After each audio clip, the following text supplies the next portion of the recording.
Olá, sejam bem-vindos ao nosso segundo episódio do projeto Quarta Parte Justiça e Disciplina. Dezembro de 2021, criminosos assaltam um carro forte em Guaíba vestidos de policial civil. Em janeiro de 2022, policial civil é abordado pela Brigada Militar, jovem é abordado dentro de shopping na cidade de Porto Alegre, bombeiro militar é abordado por uma guarnição de serviço e preso conduzido à delegacia na cidade de Caxias do Sul. Fevereiro de 2022, Brigada Militar aborda homem no centro da cidade de Antagorda. Agosto de 2020, falso policial civil mata 3 PMs na cidade de São Paulo. E em setembro de 2020, nasce o primeiro protocolo de abordagem entre policiais do estado de São Paulo. Eu sou o Giliar Pires. E eu sou o Marcos Peçanha. E a gente vai falar desse tema tão polêmico que é a abordagem policial. E para iniciar o assunto, eu acho que nada mais correto do que a gente buscar a base legal para abordagem policial, Marcos. Sim, tudo começa então, no Código do Processo Penal, artigo 244, tá na minha tela. E a gente precisa observar com cuidado esses termos, porque é a partir daí que a gente vai começar a fazer esse estudo, e esse diálogo em torno da abordagem. O artigo 244, Giliar, ele diz para nós que a busca pessoal independerá de mandado, no caso de prisão ou quando houver fundada suspeita de que a pessoa esteja na posse de arma proibida ou de objetos, papéis que constituem corpo de delito, ou quando, aí enfim, vai remeter para a busca vinculada à questão domiciliar. Mas a questão polêmica, eu acho que começa é a fundada suspeita, Juliano? Essa questão toda que envolve o que é a fundada suspeita, conceitos em torno disso e o que mais existe de disciplinamento, aqui dentro do nosso contexto no Rio Grande do Sul, da Brigada Militar, e é nessa toada que a gente vai conversar desse tema que é polêmico, Juliano? Com certeza. Esse resumo de notícias que a gente se deu, eles ocorreram todos, tirando o fato trágico da cidade de São Paulo, eles ocorreram todos nos últimos 3 meses aqui, no estado do Rio Grande do Sul. E sempre quando a gente vai, eu acho que sempre tive em mente que um dos pontos mais críticos do serviço policial é o momento da abordagem, porque são infinitas as possibilidades de desdobramento. A gente não sabe quem é a pessoa abordada, a gente não sabe aonde aquela ocorrência vai nos levar, quais são os procedimentos que serão adotados. Tudo isso às vezes é definido em um instante, em questão de segundos, e podem dar uma dor de cabeça que duram anos, Marcos? Mas vamos lá, tu falou a respeito da regulamentação interna, Eu acho que a gente precisa instruir os nossos, quem acompanha o nosso projeto, o que o nosso público-alvo, lembrando, são os policiais militares que atuam no estado do Rio Grande do Sul, o que a instituição espera de vocês no momento de uma abordagem policial. Vai nos remeter ao procedimento operacional padrão, o POP, que ele é de 2019, e ele vai ter ali toda a lista do procedimento que o policial tem que ter na hora de efetuar uma abordagem. Nós não precisamos aqui ler o POP para eles, mas a gente identifica o item 1.2 e 1.4 para quem tiver curiosidade de dar uma lida, e a gente sempre aconselha, conhecimento não ocupa espaço, para que saiba, isso tem que estar na ponta da língua do militar na hora de fazer a abordagem. Mas vamos lá, a maior dificuldade que eu acredito que se tenha é a respeito da ordem dos fatores para identificar as pessoas, Ocorreu aquele incidente aqui a respeito com um policial civil que acabou polemizando bastante e se criou uma discussão em torno do deveriam ter procedido daquela forma, não deveriam ter procedido daquela forma, sem entrar no caso específico, trazendo uma linha mais geral, Marcos. O que a instituição espera do policial militar na hora de efetuar a abordagem? Pois é, aí que a gente entra na questão específica do POP mesmo, A gente tem, vamos dizer, a identificação prevista, como sendo um dos últimos elementos, um dos últimos procedimentos da abordagem, é a identificação. Mas a gente sabe que entre a teoria e a prática, nós, como os policiais militares, tivemos em diversas centenas de abordagens, a gente sabe que isso é um pouco diferente. Então, quando a gente pega essa perspectiva de o que a instituição espera, a gente tem que partir do POP,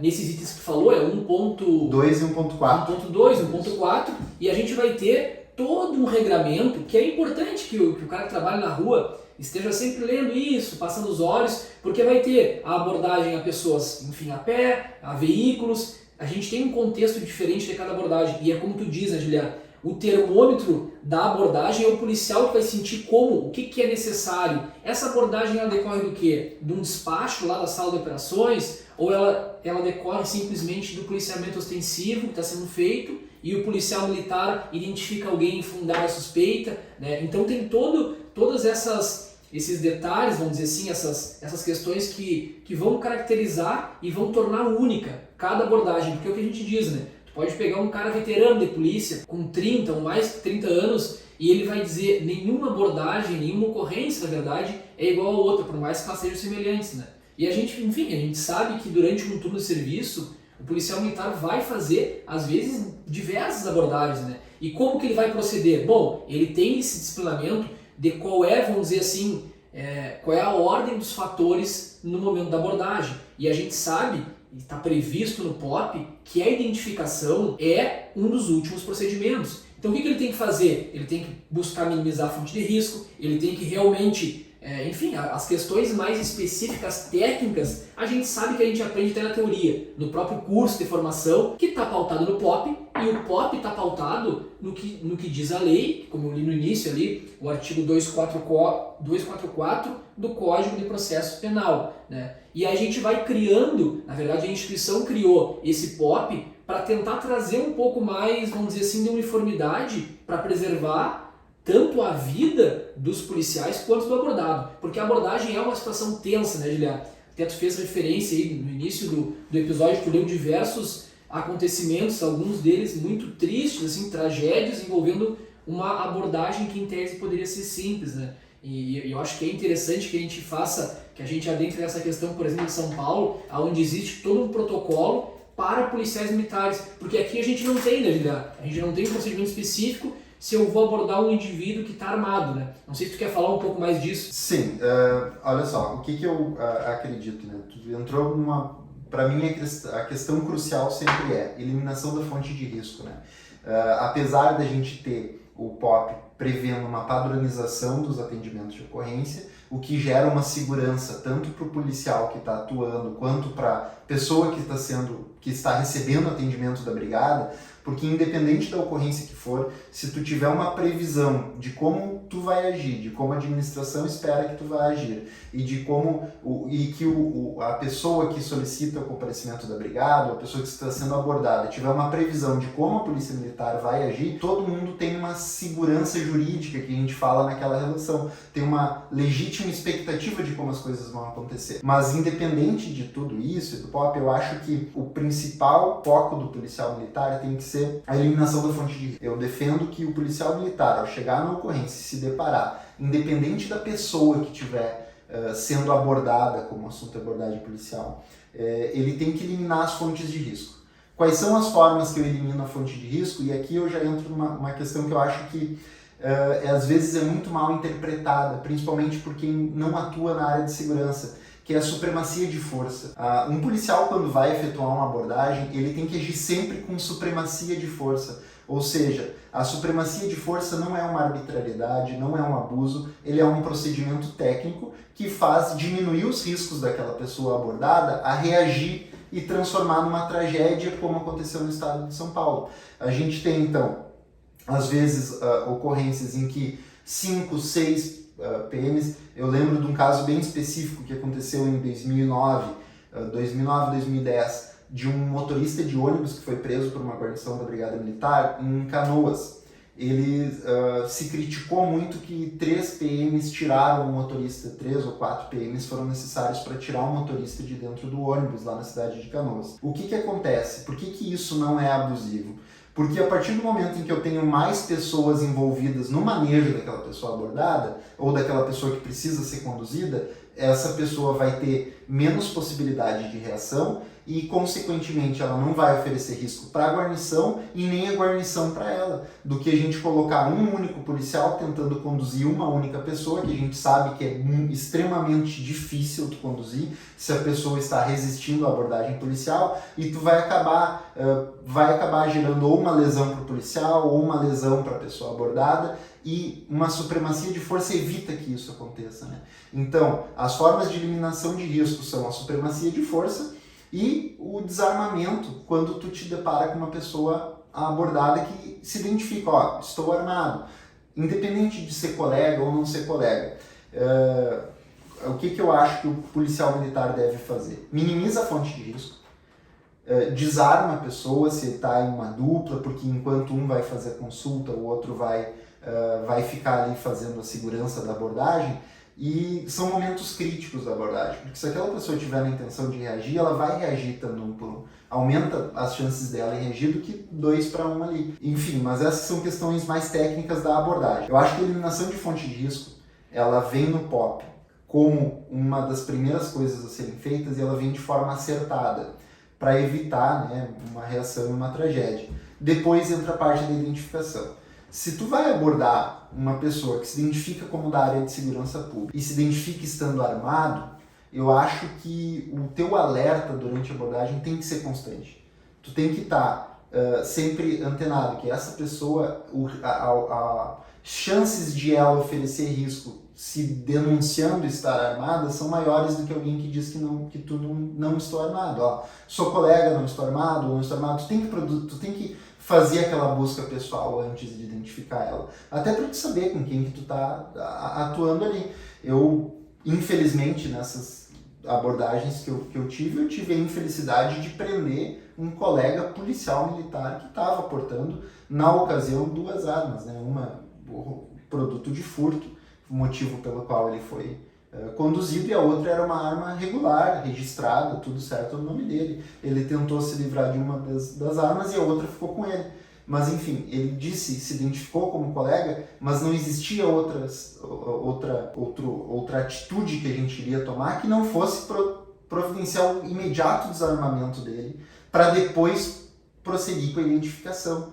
Eu acho que, de forma bem acertada, o POP vem da segurança para o policial militar que atue nesse sentido, né, Marcos? Sim. E aqui a gente fala em 2 aspectos, né, Edgar? Tanto a segurança, como tu está falando, a segurança, enfim, que envolve as pessoas que estão procedendo à abordagem, o abordado, as pessoas que passam pelo local também, porque essa é uma questão importante, quanto à segurança jurídica. Porque, claro, daqui a um pouco quem está acompanhando nosso projeto, tá acompanhando esse episódio específico sobre abordagem, a gente não está aqui querendo dizer assim, hoje nós, na condição de advogados, nós já fomos policiais militares, então a gente tem esse conhecimento específico, mas é claro que a gente não quer dizer aqui, vamos dizer assim, a gente não quer adentrar muito na questão técnica da abordagem, porque a gente sabe que esses são conceitos que estão em constante evolução, em transformação, envolvem diversos fatores, como por exemplo, está citando agora a questão de uma abordagem de uma única pessoa. E se a gente tiver 2 policiais, que, como diz assim, a supremacia de força, tá, mas tu vai te deparar às vezes numa guarnição, né, que envolve só 2 policiais, e tu vai abordar 2 pessoas. Mas não é técnico. O certo não seria nem proceder à abordagem, mas em algum momento, como a gente diz, a ocorrência cai no colo. Tu te depara com um sujeito passando com uma arma na mão na frente da viatura. Tu precisa fazer a abordagem naquele momento. E às vezes pode ser um policial, a paisana que está ali, atuando numa ocorrência. Então às vezes a guarnição ela vai cair dentro de uma ocorrência que as coisas, o que a gente está falando são 2 perspectivas de segurança. Segurança jurídica e segurança da abordagem em si. E por isso que a gente traz questões legais, porque isso muitas vezes vai ter um desdobramento tanto na esfera disciplinar quanto na esfera penal militar, assim, falando especificamente do policial militar, mas houve um abuso, houve um excesso, né? Utilizou-se algum subterfúgio legal lá de vamos prender por resistência, por desobediência. A gente sabe que às vezes isso acontece, né? Às vezes, a gente sabe que a abordagem, como eu disse no início, ela nunca ela vai ser igual a uma abordagem da outra. Então, se a abordagem ela decorre, por exemplo, tu tá numa região que é conflagrada, por exemplo, uma região que tem um alto índice, enfim, de cometimento de crimes, o policial militar ele vai ir ali de forma às vezes um pouco mais vigorosa. E são termos, na verdade, que o próprio POP utiliza, né? O vigor da abordagem, a voz de comando, né? A unidade de comando, que são questões que os policiais que estão nos acompanhando, eles têm isso no curso de formação, eles vão aprendendo muitas vezes com policiais mais experientes, só que a lacuna grande que resta muitas vezes, né, Juliano, é essa questão jurídica. Então a gente está falando disso, né? São 2 aspectos, segurança jurídica e segurança da abordagem em si, e a gente está tentando trazer alguns aspectos legais e conceituais que quando o policial militar tem esse contato, até no próprio boletim de atendimento, lá quando ele vai lavrar, agora não é mais a mão, agora ele está lavrando ali no dispositivo, no celular, né? Mas ele vai colocar isso aí, vai criar aquele ato administrativo, ele vai conseguir embasar bem aquilo conforme, vamos dizer assim, os procedimentos, as disposições legais e regulamentares para também se resguardar. Porque, infelizmente, a gente precisa falar disso, né, Juliano? Tá cada vez mais difícil ser policial no Brasil. Isso é uma questão notória. Então, cada vez mais o policial militar ele tem que se especializar, não só na questão técnica da abordagem, mas na questão jurídica que envolve a abordagem ou qualquer outra atuação, né, da atividade policial. E é nessa pegada que a gente vem também trazer todo esse contexto, né? Eu acho que tu comentou um pouquinho já da questão de São Paulo, mas eu acho que isso seria uma proposta interessante para vir para o Rio Grande do Sul e para os demais estados também, né? Para a gente ter, por exemplo, uma questão que vincularia o proceder dos policiais na abordagem de agentes de segurança, né?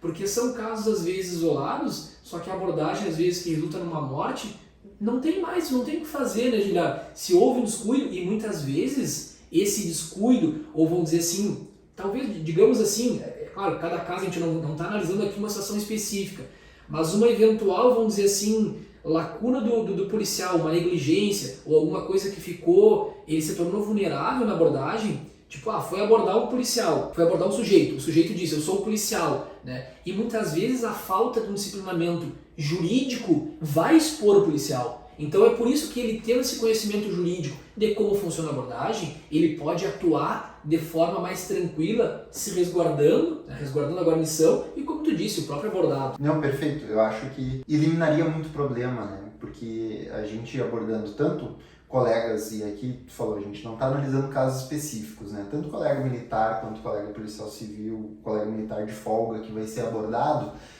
hoje não existe uma padronização da abordagem dos agentes de segurança pública. E essa falta de padronização, essa falta de previsão faz com que cada ocorrência, cada incidente de abordagem vai ser desdobrado de uma forma diferente.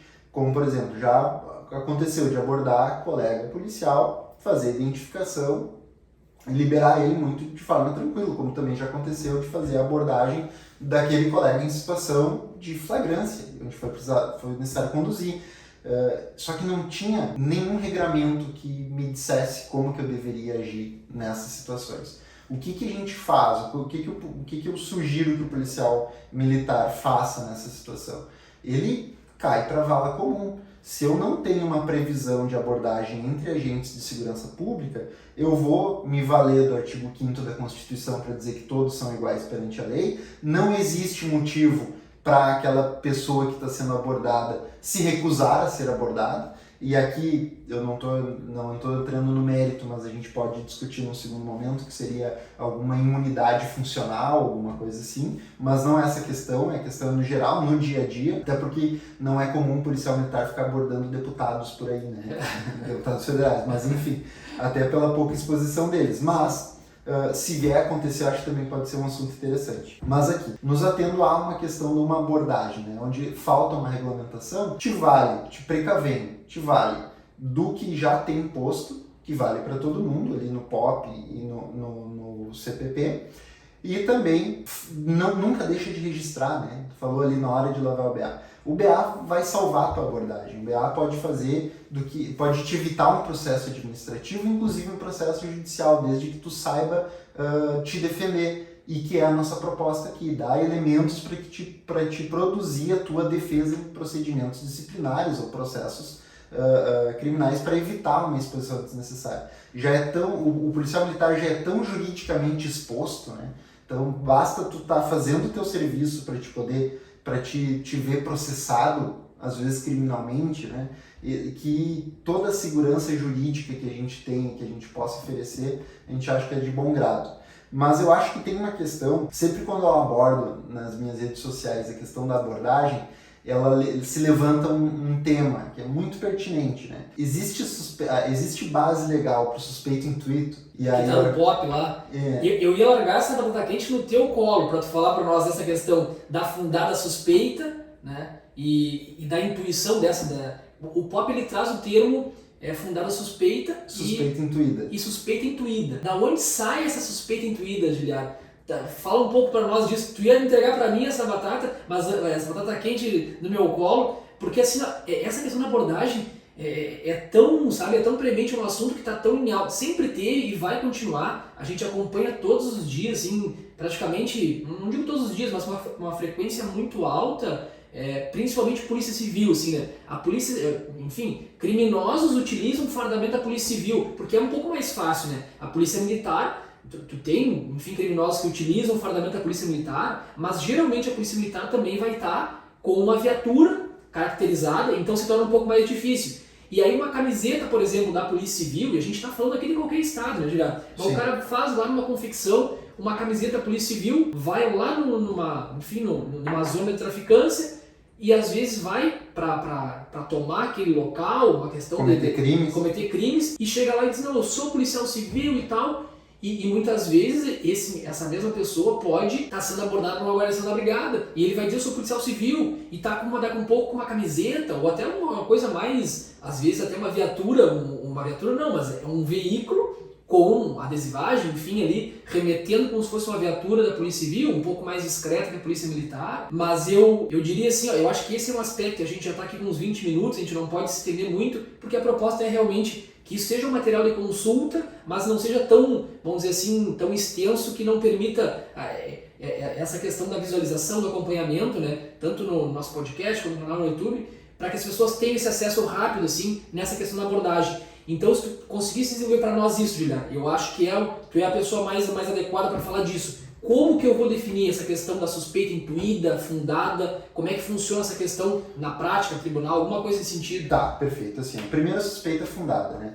Eu tô lá na minha guarnição e a gente se depara com um roubo. Acontece um roubo na área de atuação e tu identifica os indivíduos. Ó, foi um veículo X da cor Y e os indivíduos têm essa e essa característica. A partir do momento em que eu tenho elementos para acreditar que veículos daquele modelo, daquela cor, indivíduos com aquelas características cometeram um crime, eu tenho uma suspeita fundada. Então eu posso, a fundamentação do artigo 244, ela me dá o claro direito legal de fazer a abordagem, um exercício do meu dever eu tenho, inclusive se eu me deparar, o policial que se depara com indivíduos dessas características, com veículo daquelas características, e ele não efetua a abordagem, ele pode incorrer inclusive numa prevaricação, né? Se ficar comprovado que ele viu, não abordou, ou, lógico, né? Supremacia de força, tu tem que tomar uma atitude, tu não pode deixar passar, né? Sob pena, inclusive, de responder pelo próprio crime, né? Mas isso é também assunto para outro episódio. Agora, a suspeita intuída,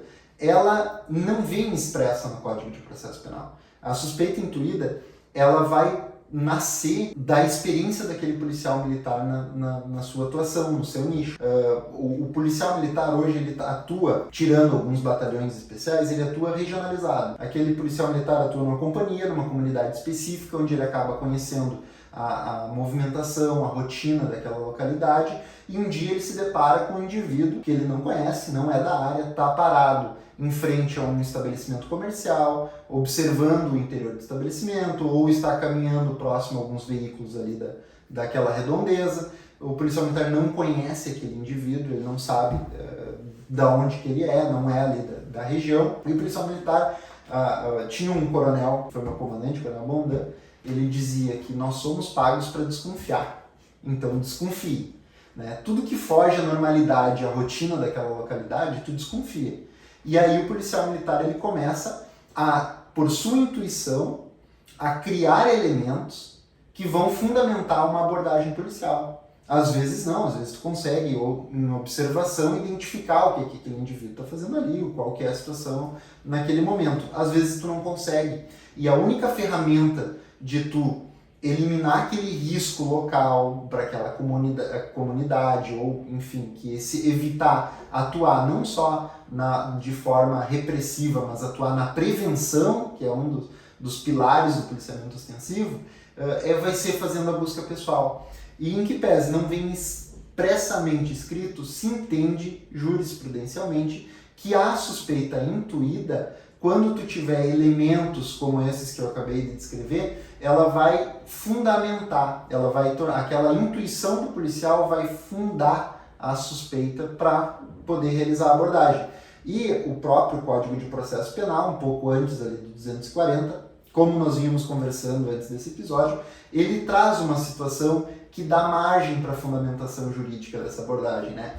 Se até eu não lembro dos termos específicos, mas diz que quando tiver elementos, se tu puder... Sim, ele fala, é o parágrafo 2º, na verdade, parágrafo 2º do artigo 240, que fala sobre a busca pessoal, né? Proceder-se-á a busca pessoal quando houver fundada suspeita de que alguém oculte consigo arma proibida ou objetos mencionados nas letras B, F e H. E a letra H, ela vai falar, né? Para colher qualquer elemento de convicção. Perfeito. Então, é a partir daí, né? Perfeito. Essa seria a base legal que a gente poderia usar para justificar a suspeita intuída e a abordagem policial. Porque se qualquer elemento de convicção eu tenho a intuição de que algum crime possa vir a ocorrer e eu preciso buscar elementos para trabalhar na prevenção, é óbvio que eu vou poder ter esse direito, o direito legal e institucional de efetuar a revista pessoal, a abordagem daquele indivíduo. Tanto que, sem receio e, ao meu ver, de forma acertada, apesar da discussão doutrinária, apesar das discussões acadêmicas sobre o assunto, ao meu ver, o POP vem de forma acertada a regulamentar que também é possível efetuar a abordagem do suspeito intuído e não só do suspeito fundado. Então a gente vence, na verdade, aí uma lacuna histórica, na verdade, que existia em relação a isso, e quem não conhece o trabalho da polícia, assim, enfim, não conhece essa questão específica da abordagem, muitas vezes vai dizer, não, isso aí não existe, a intuição do policial, e a gente tem sim desdobramento tanto legal, né, a interpretação que se faz, aí como tu disse, através da jurisprudência, que dá esse respaldo jurídico para que a partir do elemento de convicção formado pelo policial por todos esses elementos que tu falou, né, permita que seja feita a abordagem. É claro que esses elementos de convicção, eles têm que ser pautados dentro de uma proporcionalidade, dentro de critérios legais. Eu não posso simplesmente dizer que a minha convicção, sei lá, por qualquer razão que a gente poderia colocar, mas que não fosse, vamos dizer assim, não caminhasse paralelamente à lei ou houvesse alguma discriminação, seja por cor, seja por classe social, seja por questão financeira ou por qualquer razão que a lei não respaldasse, né? E a gente tem inúmeros casos, infelizmente, que envolvem essa discussão. Ah, mas foi uma abordagem porque a pessoa era da cor negra, ou era da cor branca, ou era... Enfim, isso envolve e isso não pode ser um elemento, essa é a questão, né? Esse elemento de convicção, ele tem que estar pautado em critérios legais, lato sensu falando, ele não pode contrariar o ordenamento jurídico, digamos assim. Então tem que ser baseado em critérios legais correspondentes ao ordenamento jurídico. É isso, né, Juliano? Basicamente. Sim, assim, né? E aí o que entra perfeito. Eu só vou complementar a questão de que toda abordagem policial, ela é um ato administrativo. Toda vez que o policial lá decide fazer uma abordagem, ele está materializando um ato da administração. E como um ato administrativo, ele tem que ter os elementos dele presentes, que é o sujeito, a forma, o motivo, e é aqui que eu vou entrar. O motivo do ato administrativo, ele não pode ser viciado, porque a partir do momento em que eu me pauto em situações ilegais ou discriminatórias para efetuar uma abordagem, eu estou dando um motivo ilegal para o meu ato administrativo e torna o próprio ato da abordagem nulo. E um ato nulo, ele pode gerar uma responsabilização para o policial, né? Inclusive até uma responsabilização por abuso de autoridade em algumas hipóteses. Mas isso também, né, a gente pode vir a tratar mais aprofundado num segundo momento. Eu acho que a gente conseguiu vencer, como tu falou, o tema, trazendo um aspecto geral, a fundamentação jurídica, o que a instituição espera, que está no POP, o qual a gente recomenda a leitura. Mas também a gente trouxe todos esses elementos que rodeiam que devem ser sopesados pelo policial militar na hora de fazer a abordagem, né? Quem vai decidir a forma como vai ser abordada, quem é o único capaz de decidir a forma como vai conduzir a abordagem policial é aquele PM que está lá na hora conduzindo aquela abordagem. Se vê numa situação que pode se expor, ou que, enfim, em que pode gerar risco e alguns desdobramentos. Mas essa atuação dele tem que ser pautada, né? Tem que ser juridicamente defensável para ele acabar não se expondo, né? E não sofrendo nenhuma represália judicial ou administrativa. Eu acho que era isso. Tinha me faltado o nome do autor, agora eu recordei, o Lombroso, né? Que ele vai falar sobre os critérios físicos, enfim, que seriam discriminatórios. Me faltou ali o nome, mas faz parte quando a gente quer trazer realmente a questão toda que envolve até criminologia, porque é importante nesse aspecto específico da abordagem a gente fala um pouco de criminologia também. Então, tudo isso que a gente acabou de comentar faz parte desse contexto também, vamos dizer assim, doutrinário, não só específico, letra de lei, dogmática, mas uma questão mais científica em relação a todos esses aspectos. Eu acredito que seja mais ou menos esse o direcionamento, como tu falou, a gente abordou os aspectos regulamentares, né, da própria instituição da Brigada Militar, quanto aspectos legais do Código de Processo Penal. Então a gente partiria no segundo, agora no próximo episódio, no episódio número 3, a gente partiria para a questão procedida a abordagem, efetuada a prisão ou não, a necessidade de recondução, Giliar. Uso ou não uso algema? Fica essa questão polêmica também, que certamente a gente vai aprofundar nesse episódio 3, então. É isso, Giliar? Perfeito. Fica aqui o convite, então, para que vocês compartilhem o nosso episódio, mandem para os colegas de serviço, façam, curtam, compartilhem nas suas redes sociais, nos ajudem a divulgar esse projeto e não percam, então, que no próximo episódio vamos falar de algemação. Era isso. Muito obrigado.